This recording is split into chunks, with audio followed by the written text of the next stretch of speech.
Hello folks, it's the Pace Chaser again. Welcome to another one of my videos. In this one I'm back in Grimsby. I'm just approaching the Market Hotel roundabouts on Cromwell Road. You can see it's still called the Market Hotel roundabout there. But the Market Hotel itself is now Tesco Express. But I think we can all agree that the Tesco Express roundabout doesn't have quite the same ring to it, so it's still known as the Market Hotel. So I'm here to look at a railway line that closed in 1908, part of which was reused, the alignment of it was reused, shall I say, as a road. And the road in question is this one, Boulevard Avenue. Now this section of it here at the Market Hotel was built as a road in around 1908. And as you can see, it almost immediately starts to descend to go under the railway line. That's the main railway line in and out of Grimsby to the left. It goes up to Hayborough, Barnaby, and then either to Lincoln, or to Scunthorpe, or to Brigg, depending which way you take. It's the junction at Barnaby. To the right there goes to Grimsby and Cleethorpes. And by the time this road was built, the corporation decided there were enough level crossings in Grimsby. They didn't want any more, so they dug the road out in the way that you can see, so traffic could go underneath a bridge. As you can also see, they discovered concrete by the time they built this, so the retaining walls are concrete. But they were still in the area where they wanted to make things look a bit more decorative, so as you can see they've done the panel work there, just to try and make the concrete look a little bit less bland. The capping stones on the abutments are also concrete rather than being stone. And as you can see, the original railway bridge has survived. A lot of these have been replaced in more recent times, but this one is still the original bridge from around 1908, and it's surviving. Nice to see.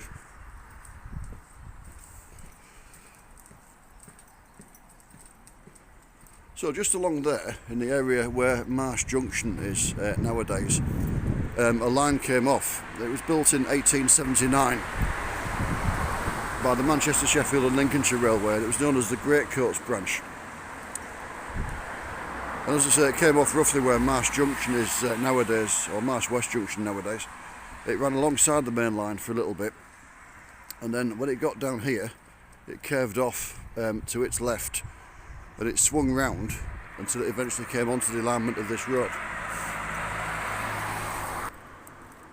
As I said, it was built in 1879 to serve the western part of Grimsby docks by the Manchester, Sheffield and Lincolnshire Railway. It closed around 30 years later. All the sources say it was around 1908 that it closed, but I think 1908 is the best estimate, by which point the Manchester, Sheffield and Lincolnshire Railway have been renamed the Great Central Railway. And the reason it closed was that Grimsby Corporation thought it was in the way. They wanted to develop this area of Grimsby, but they didn't want to cross and recross a railway line whilst they did it. So they approached the Great Central Railway. They asked them to close the line and move it further west, which they did. So the current line that goes off at Marsh West Junction, the former Grimsby District Light Railway, that was built as a replacement for this line, and then that enabled them to close this line and remove the track, and then the council could come in and develop the area. So where we are now is just approaching Macaulay Street. The line would still have been curved in from the main line. It would still have been swinging in around here somewhere, and it would just come onto the alignment of this road just past Macaulay Street here. At the time the line was built, Macaulay Street was the only road in the area. It wasn't built up. I think the housing development had got as far as just off to the right there by the early 20th century. But this part of it was still just basically a lane through open fields. By the time of the 1906 Ordnance Survey map that I've got a reproduction of in my collection, they got as far as putting pavements along this part of Macaulay Street, but there were still no buildings. And then just after it crossed under the railway, the pavements ended, and again it just became a country lane running through the fields. So roughly here, the railway line coming in, the Greatcoats branch, would have crossed Macaulay Street on a bridge. It can't have been a very high bridge. If you look at the clearance of the main line one, if we just go back to the corner. So this railway was at least the same level, if not slightly lower, than the main line. So it can't have been a very high bridge at all, but I think the only traffic on what is now Macaulay Street at the time would have been farmers with horses and carts. So I assumed that they could fit under it easily enough. And then the railway line continued curving round until it came onto the alignment that's now used by Boulevard Avenue just here. Just to the right of the railway line there was a signal box, roughly where the middle of the road is now. And that controlled the entry to some sidings. There were two running lines, one for trains going towards the docks and one for trains coming away from the docks. They would have been referred to as the up and down lines. Railway lines are referred to by up and down rather than east and west or left and right, that kind of thing. And as far as I know, the up line was towards the docks and the down line was away from the docks. So they were kind of over to the right, really where the road is. On the left hand side of them there were some sidings, 6 sidings I think there were in total, and they were through sidings. In other words, you could run into them and then they joined back onto the main line further up, so you could go back out and back towards the docks again. On the right hand side of the running lines there were 3 dead end sidings that ended just where the river is further up, which we'll see in a moment. So that signal box that I was talking about, that controlled the access to all those sidings. And you can see why Grimsby Corporation wanted this line closed rather than just trying to bridge it, because then there were 11 lines at this point. There were 6 through sidings, the 2 running lines and the 3 dead end sidings. So it was a lot to go over on a bridge. And it was easier just to ask the Great Central Railway to move the line further west. We looked at the replacement line, the Grimsby District Light Railway, in the Tramming It from Immingham to Grimsby video that I did, part 2 of that series.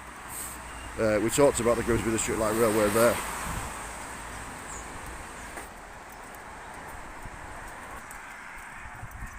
But as I said, that line leaves the main line at Marsh West Junction nowadays, only one of the junctions in place still. And it runs through Greatcoat sidings, and then it splits and goes onto the docks in one direction, which is the replacement for this line, the original Greatcoats branch. Or in the other direction it goes on to Immingham, which was a new build. This line that we're following the alignment of didn't go to Immingham, that was a new addition. Construction of the Grimsby District Light Railway started in around 1906, and by 2 years later, 1908, it was sufficiently advanced that they could close this line and allow the council to redevelop the area. It just shows you the problems we've got with traffic in Grimsby at the moment nowadays. It's 7 o'clock on a Sunday morning in March 2023 and I'm plagued with road noise, for which I apologise. So Boulevard Avenue now starts to curve around to the left, and the reason for that is it joins onto a bit of road that was already here. Just over the river bridge, it's what is now Boulevard Avenue was Pyewipe Road, or part of Pyewipe Road. We're just coming up to the bridge over the River Freshney, and I'll explain a bit more in a moment. Have you got Alfie the Border Collie with you this morning, Percy Chaser? I hear you ask. Yep, there he is.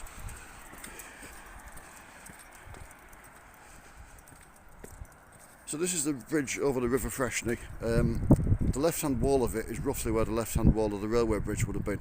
So the 6 through sidings that I was talking about went over this bridge, as did the 2 running lines. So it would have been quite a wide bridge. And then the 3 dead end sidings ended at the riverbank, just around here. Now the railway line, as we said, deviated slightly from the alignment of the road. Basically, if I stand and look that way, I would have been looking right down the railway line. It kind of went on a diagonal, and you can just about see, if I look at the riverbank, the bits of hardcore there in the bank are roughly where the footings for the rest of the bridge would have been. As I said, the railway bridge would have been much wider than the road bridge is now. You can't really see much of it. There's odd bits of concrete and this, that and the other, which roughly tell you where it was. But yeah, there's not much of it left nowadays, unfortunately. So you're looking about that, where the dead end sidings would have been on the left and just finished about where I'm standing. And then, as I say, the running lines and the through sidings would have gone over the bridge roughly in that direction. And then just next to the railway line here, through the lights there straight ahead is Pyewipe Road. So this little bit of road was part of Pyewipe Road, and it ended just before the river here. What they did when they closed the railway line, they obviously built Boulevard Avenue. This little bit of Pyewipe Road became part of Boulevard Avenue, and then they extended Corporation Road, which I'm just coming up to. So here we are on Corporation Road. Corporation Road existed in the days of the Great Coats branch, but it was a dead end. It finished just up there, roughly where that white minibus is parked. So that would have been the end of it. It finished at the boundary of the railway. So the railway would have come across on a slightly diagonal course here, gone roughly through where the houses are, and then it carried on across and swung round parallel to the Humber Bank, and then various branches went off into the docks.